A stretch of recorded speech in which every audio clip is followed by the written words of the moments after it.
이 아침에 하나님께서 우리에게 주시는 말씀은 신약성경 고린도전서 11장 23절에서 32절까지입니다.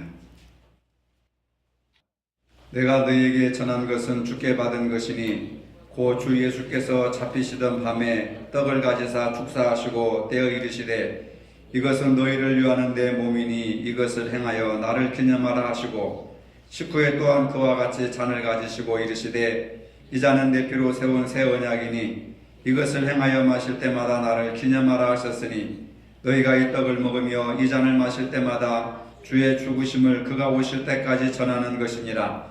그러므로 누구든지 주의 떡이나 잔을 합당하지 않게 먹고 마시는 자는 주의 몸과 피에 대하여 죄를 짓는 것이니라. 사람이 자기를 살피고 그 후에야 이 떡을 먹고 이 잔을 마실지니 주의 몸을 분별하지 못하고 먹고 마시는 자는 자기의 죄를 먹고 마시는 것이니라. 그러므로 너희 중에 약한 자와 병든 자가 많고 잠자는 자도 적지 아니하니 우리가 우리를 살폈으면 판단을 받지 아니하려니와 우리가 판단을 받는 것은 주께 징계를 받는 것이니 이는 우리로 세상과 함께 정죄함을 받지 않게 하려 하심이라. 아멘. 오늘은 교회 절기로 종려주일입니다. 예수님께서 십자가에 못 박히시기 위해서 예루살렘 성전으로 나귀를 타시고 입성하신 날입니다. 군중들은 예수님을 환영하기 위해서 종려나무 가지를 흔들면서 호산나 다윗의 자손이여 힘차게 함성을 질렀습니다. 이를 근거하여서 오늘 주일을 종려주일이라고 합니다. 내일부터 한 주간 동안 고난주간이 시작됩니다. 예수님은 이번 주 금요일 오후 3시에 십자가 위에서 운명하셨고 3일 만에 다시 살아나셨습니다. 우리는 기쁜 마음으로 다음 주일에 부활절을 맞게 됩니다. 고난주간을 앞두고 우리 교회에서는 오늘 성찬 예식을 거행합니다. 성찬은 초대 기독교에서 예수님의 죽으심을 기념하는 핵심적인 예식이었습니다. 기독교인의 성찬은 로마 제국의 오해로 박해를 받는 이유가 되기도 했습니다. 초대 기독교인들은 로마 제국에 의해서 수많은 박해를 당했습니다. 로마 황제를 숭배하지 않고 죽은 예수를 자신의 왕으로 섬기려는 반국가적인 사람들이라고 하는 이유로 그리스도인들을 모질게 박해를 했습니다. 그게 역사가 증명을 하고 있습니다. 또한 기독교인들은 사람의 살과 피를 먹는 식인의 풍습을 행한다고 미개한 족속이라고 그렇게 소문을 내고 그런 이유로 인해서 더욱더 가혹한 핍박의 대상이 되었습니다. 예수님께서 제자들에게 말씀하신 성만찬을 행하는 것인데 로마인들은 그들이 살과 피를 먹고 마신다고 해서 식인종이다, 기독교는 미개한 종교다 하면서 억압하고 박해를 했습니다.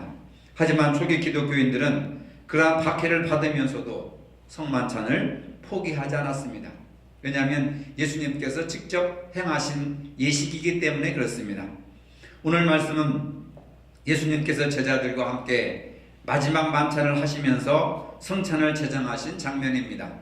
예수님은 자신이 사람들에게 잡혀서 고난을 받고 죽게 되기까지 그 모든 과정들을 이 성만찬을 통해서 상징적으로 완벽하게 이루셨던 것을 볼 수가 있습니다. 그래서 십자가에 못 박혀 죽으실 때가 임박하시자 제자들을 불러놓고 마지막 메시지를 선포하시는데 그게 성만찬의 예식입니다. 고난과 죽음이 시작되기 전에 예수님께서 꼭 제자들에게 당부하고 싶은 말씀이 있었습니다. 23절 이하에 보니까 내가 너에게 전한 것은 주께 받은 것이니 고 주 예수께서 잡히시던 밤에 떡을 가사 축사하시고 떼어 가라사대 이것은 너희를 위하는 내 몸이니 이것을 행하여 나를 기념하라 하시고, 바울이 예수님의 복음을 접하고 예수님의 음성을 듣고 그 초대교회 교인들에게 예수님이 행하신 그것을 그대로 전하는 것입니다. 너에게 전하는 것은 주께 받은 것이니, 바울이 주님께 받아서 초대교회 교인들에게 전하는 것입니다. 그것은 주님께서 잡히시던 날에 떡을 가지사 축사하시고 또 이것은 내 몸이라 나를 행하여 기념하라 그렇게 부탁을 하셨기 때문에 바울도 그 말씀을 그대로 초대교회 교인들에게 전한다고 하는 겁니다. 주님은 떡을 들어 축사하시고 떼어 이것은 너희를 위하는 내 몸이니 이것을 행하여 나를 기념하라 하셨습니다. 먼저 주님은 성찬을 축사하셨습니다. 축사라고 하는 것은 감사 찬양을 의미합니다. 예수님께서 오병이어의 기적을 베푸실 때 보리떡 5개 물고기 2마리를 가지고 축사하셨다 하는데, 그 축사라고 하는 말도 감사의 기도, 찬양의 기도를 드셨다는 겁니다. 하나님의 은혜로 주님의 몸을 인류를 위해서 십자가에 제공하신 것을 감사하셨다. 나를 들어 인류의 구원을 이루기 위해서 희생양으로, 희생제물로 쓰신 것을 하나님 앞에 감사하셨다는 겁니다. 이 예식을 행하여 주님을 기념하라. 기념하라고 하는 것은 너희들도 이와 같이 행하라. 너희들도 이와 같이 행하라. 희생하고 헌신하고 봉사하는 것을 불평하지 말고 그러한 일에 나를 사용하신다는 것을 감사하고 찬양하라 하는 그런 말씀입니다. 이러한 성찬식을 두고 초대교회에 그리고 기독교 역사 속에서는 여러 가지 해석들이 있었습니다. 첫째는 기념설이라고 하는 겁니다. 고린도전서 11장 23절 29절에 그리스도의 살과 피를 기념하는 것으로 나를 기념하라 했기 때문에 성만찬을 기념설로 받아들이는 그런 종파가 있었습니다. 죄와 대속물로 죽으신 그리스도의 희생을 기념하는 것이라는 겁니다. 그 다음에 화채설이 있습니다. 천주교에서 받아들이는 설인데, 빵과 포도주를 먹는 그 순간에 순간적으로 그 빵과 포도주가 형체가 변해서 예수님의 살과 피로 변하여서 내가 비록 빵과 포도주를 마시지만 그것이 내 입속에 들어왔을 때는 예수님의 살과 피로 화해가지고 육체가 된다는 거예요. 예수님의 살과 피로 된다. 빵과 포도주가 예수님의 육체로 변한다 해서 화채설을 천주교에서는 주장하고 있고요. 공제설이라는 것이 있습니다. 천주교가 성찬의 떡과 포도주가 그리스도의 살과 피로 실제적으로 변한다고 하는 그 주장에 반박해서 빵과 포도주의 본질은 변하지 않고 그 속에 들어있는 어떤 의미, 예수님의 살과 피라고 하는 그 의미로 임재하는 것이지, 빵과 포도주는 여전히 내 뱃속에 들어가도 빵과 포도주다 라고 하는 것이 공제설입니다. 그 다음에 영적 임재설이 있습니다. 우리 기독교가 받아들이는 영적 임재설인데, 성만찬의 현장에 말씀과 성령의 사역을 통해서 예수 그리스도가 영적으로 임재한다는 해석입니다. 그러니까 여러분들이 빵과 포도주를 먹는 그 순간에 빵과 포도주를 먹지만은 영적으로 예수님께서 임재하신다는 거예요. 그러니까 영적으로 예수님이 임재하셔서 빵과 포도주를 먹는 순간에 그 영으로 오신 예수님이 내 안에 들어오셔서 함께 하신다라고 하는 그런 내용입니다. 그래서 성만찬에 있어서 장로교단의 중심 교리는 깔뱅이 주장하는 영적 임재설을 지지하고 있습니다. 주님의 몸, 살과 피가 영적으로 임재한다고 하는 그런 것을 상징하는 겁니다. 그래서 우리는 영적 임재설을 받아들이고 있는 겁니다. 성찬에 있어서 대체로 개혁주의 입장은 떡과 포도주에 대해서 주님이 우리 죄인들을 위해서 십자가에서 찢기시고 흘리신 주님의 살과 피를 기념하며 이를 통해 우리 속에 영적으로 임재한다고 하는 깔뱅의 영적 임재설을 우리가 수용하고 있습니다. 그 다음에 성찬에서 포도주는 주님이 날 위해 십자가에 흘리신 피를 상징하는 겁니다. 25절 이후에 19회 또한 이와 같이 잔을 가지시고 가라사대 이 잔은 내 피로 세운 새 언약이니 이것을 행하여 마실 때마다 나를 기념하라 하셨으니 26절 너희가 이 떡을 먹으며 이 잔을 마실 때마다 주의 죽으심을 오실 때까지 전하는 것이니라. 이 잔 즉 포도주는 주님의 피로 세운 새 언약이라고 하셨습니다. 이를 행하여 주님을 기념하라 하셨습니다. 그러면 새 언약이라고 했으니까 옛 언약이 있지 않습니까? 옛 언약은 모세를 통해서 이스라엘 백성들과 시내산에서 맺은 언약입니다. 출애굽기 20장에서 23장까지가 옛 언약입니다. 율법의 언약이죠. 이 언약은 이스라엘이 불순종함으로써 파기되었습니다. 하나님께서 새 언약을 주셨습니다. 옛 언약은 율법을 행함으로 구원을 받는다고 하는 언약입니다. 그러나 새 언약은 예수님을 믿어 구원받는다고 하는 언약입니다. 율법의 행위로는 구원받을 자가 없으므로 주님께서 친히 속죄의 어린 양이 되셔서 십자가의 단번에 죽으심으로 영원한 제사를 드리시고 우리를 죄에서 구원하셨습니다. 주님의 이 십자가의 구원을 믿는 자에게 새 언약의 피로 구원을 주신다고 하는 사실입니다. 그 표징으로 예수님은 십자가에 달려 죽기 전에 제자들과 함께 마지막 유월절 만찬을 드셨습니다. 그때 주님은 먼저 떡을 가지시고 축사하신 후에 제자들에게 주시면서 받아 먹으라, 이것은 내 몸이니라, 마태복음 26장 26절에 말씀하셨습니다. 그러고 나서 주님은 잔을 가지시고 감사하신 후에 제자들에게 주시면서 말씀하십니다. 마태복음 26장 28절에 너희가 다 이것을 마시라, 이것은 죄사함을 얻게 하려고 많은 사람을 위하여 흘리는 바 나의 피 곧 언약의 피니라. 그 언약은 모세의 옛 언약이 아니라 예수님의 피로 우리를 구원하신다고 하는 새 언약의 피다라고 하는 겁니다. 그러니까 구약의 옛 언약은 시내산에서 모세와 하나님이 맺은 언약이고, 새 언약은 예수님의 십자가의 보혈의 피로 새 언약을 예수님과 맺어주신 것입니다.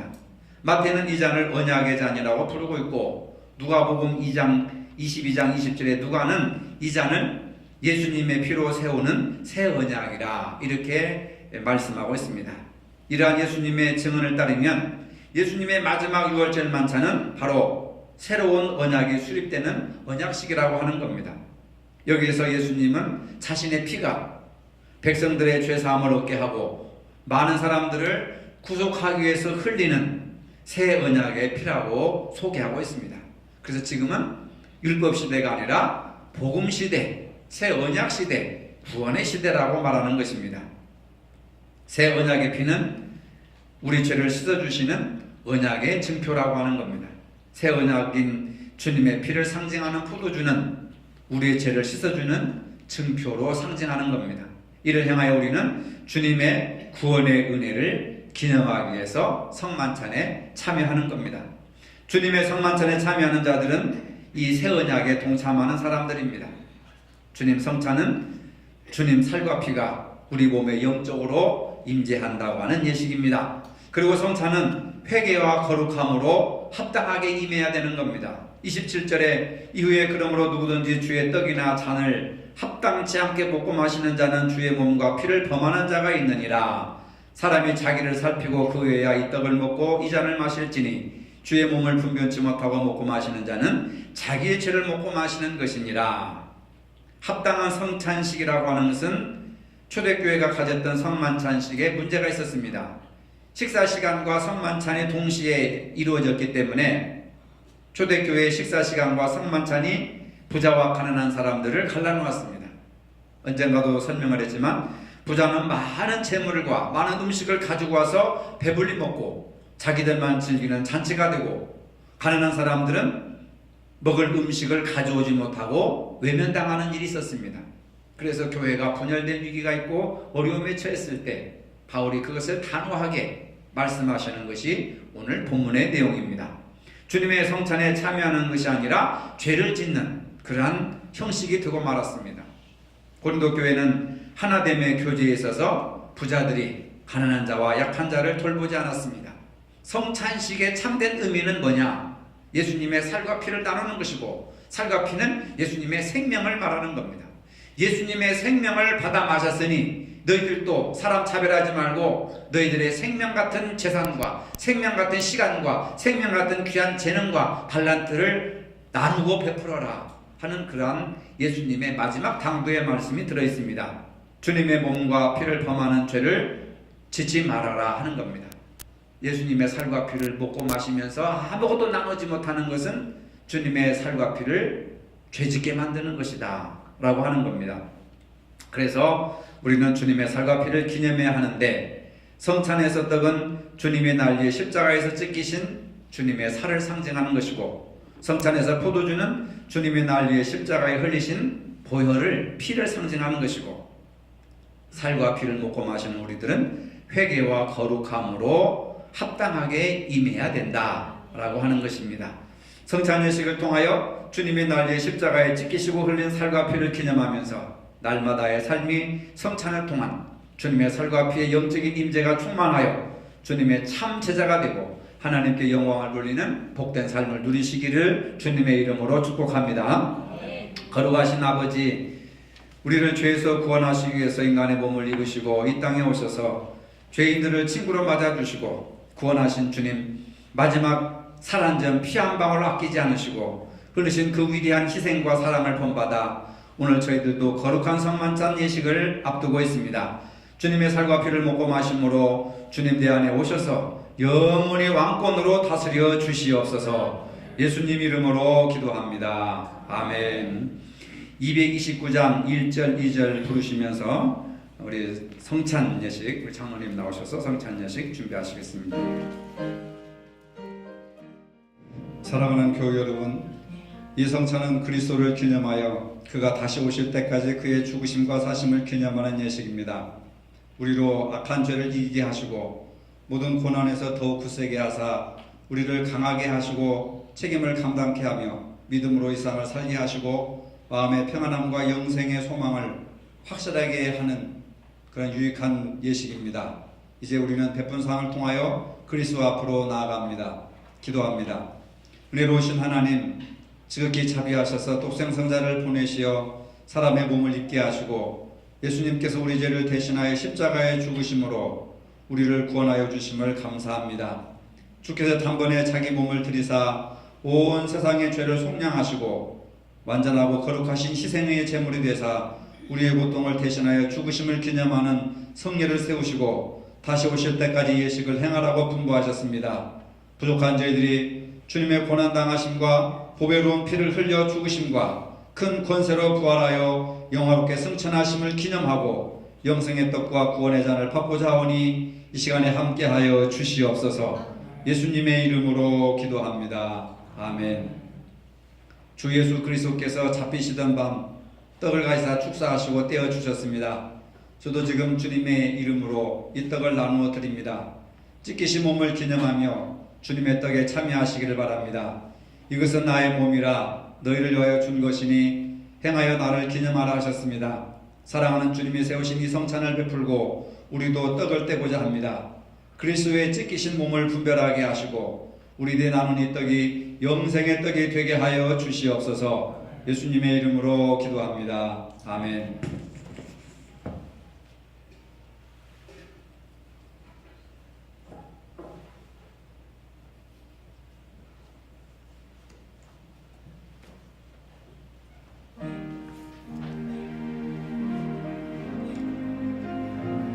세례 받으신 분들만 참여합니다.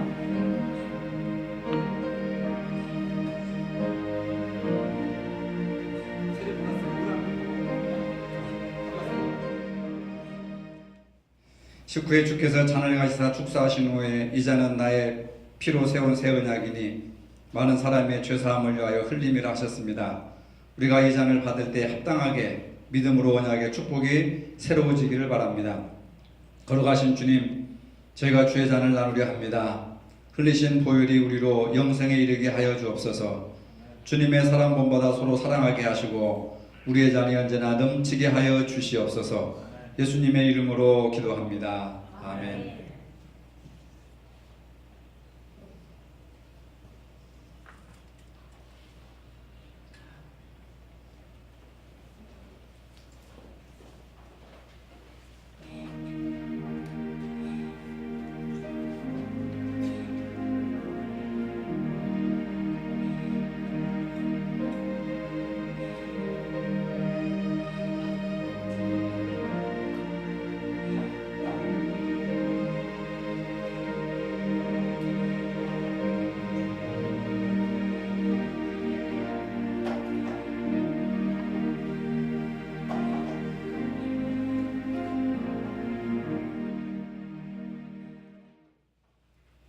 이제는 우리 주 예수 그리스도의 은혜와 하나님 아버지의 무한하신 사랑과 성령의 교통하심이 주님의 살과 피로 거룩한 삶을 살기를 원하는 모든 성도들 머리 위에 이제로부터 영원토록 함께 하시기를 축원하옵나이다. 아멘.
찬송